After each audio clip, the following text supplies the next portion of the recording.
ان کے دل میں یہ بات آئی کہ اب محمد صلی اللہ علیہ وسلم سے ان کے ساتھیوں کو کیا کریں گے؟ جدا کریں گے، کیونکہ ہمارے پاس اتنی بڑی بات آ گئی بھئی رات کے کچھ حصے میں ایک شخص کہتا ہے میں رات کے چند لمحوں میں مسجد حرام سے بیت المقدس جاتا ہوں، بیت المقدس سے آسمان دنیا، اور پھر آسمان دنیا سے 7 آسمان، پھر سدرۃ المنتہا، پھر سدرۃ المنتہا کے بعد بیت المعمور، اور پھر اللہ کی ملاقات، وہاں تک جاتا ہوں کہ جبریل امین خود کہتے یا محمد صلی اللہ علیہ وسلم میں آگے نہیں جا سکتا، مجھے آگے جانے کی اجازت نہیں ہے، اگر ایک قدم بھی بڑھایا تو میرے پر جل جائیں گے۔ وہاں سے آنے کے بعد یہ تو لامحدود سفر ہے، یہ شخص کہتا ہے میں نے اتنا بڑا سفر کیا، آؤ محمد سے اس کے ساتھیوں کو جدا کر دے، آؤ ایک سوچا چھوڑتے، آؤ ایک ایسی بے حقیقت بات ان کے سامنے رکھتے۔ تو سب سے پہلے ٹارگٹ انہوں نے کس کو کیا؟ حضرت صدیق اکبر کو ٹارگٹ بنایا، اور جب صدیق اکبر کے سامنے گئے تو کیا کہا؟ اے صدیق، وہ جو تمہارا ساتھی ہے، وہ جو جس کے بارے میں تم کہتے ہو کہ وہ صادق الامین ہے، سچا ہے، اس پر اللہ کی طرف سے وحی آتی ہے، وہ شخص کہتا ہے کہ میں رات کے کچھ حصے میں، حتیٰ کہ علماء نے لکھا ہے اللہ کے نبی دروازے کی کنڈی کو ہلتا ہوا چھوڑ کے گئے تھے، جب واپس تشریف لائے تو کنڈی اسی طریقے سے ہل رہی تھی۔ اب صدیق اکبر کا جواب سنے آپ حیران ہو جائیں گے۔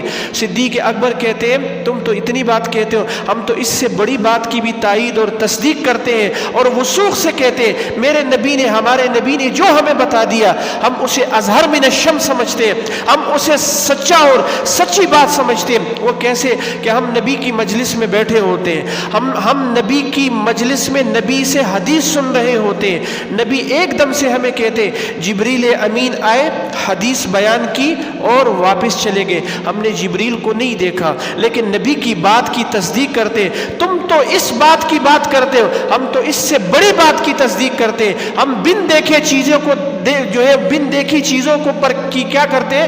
تصدیق کرتے۔ نبی نے جو کہہ دیا ہم نے اس کو ماننا ہے، ہماری عقل مانے یا نہ مانے، ہمارا دل مانے یا نہ مانے، یہ دین ہے، یہ شریعت ہے، یہ ایمان ہے۔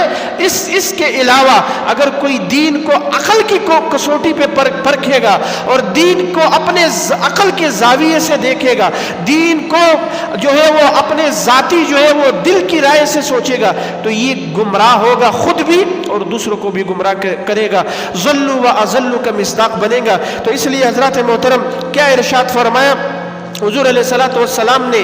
اور یاد رکھیں کسی عقلی پیمانوں پر اگر ہم دین کو پرکھیں گے تو گمراہ ہو جائیں گے۔ اور یاد رکھیں ایسے دو معتزلہ ایک فرقہ تھا آج سے 1300 سال پہلے، وہ بھی عقل میں آئی ہوئی بات کو مانتے تھے، جو عقل میں نہیں آتی تھی اس کو نہیں مانتے تھے۔ آپ مجھے یہ بات بتائیں دین کس چیز کا نام ہے؟ نبی کے کہنے کا نام ہے، اللہ کے کہنے کا نام ہے۔ جو اللہ نے بتا دیا میں نے ماننا ہے، جو نبی نے بتا دیا میں نے ماننا ہے۔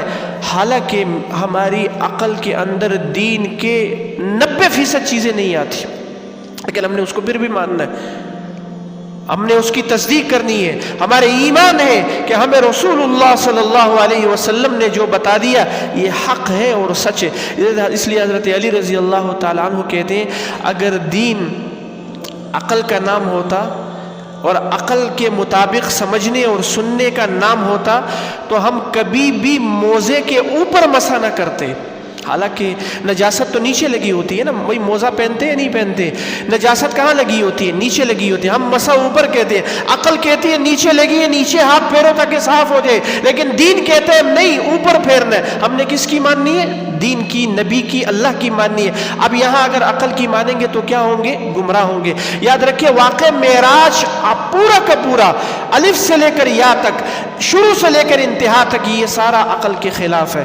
ہم نے کچھ جو ہے وہ نبی کی بات کی تصدیق کرنی ہے، ہماری عقل مانے یا نہ مانے۔ تو اس لیے حضرات محترم ہم نے اس چیز کو دیکھنا ہے، حضور علیہ الصلوۃ والسلام ہمیں جو دین دے کر گئے ہیں یہ روز روشن کی طرح واضح، یہ اظہر من الشمس ہے، یہ ایسے ہے۔ اس لیے ایک حدیث میں حضور علیہ الصلوۃ والسلام نے ارشاد فرمایا قد ترکتکم علی البیضاء، کہ میں نے تمہیں ایک چمکتی دمکتی شہراء پر چھوڑا ہے۔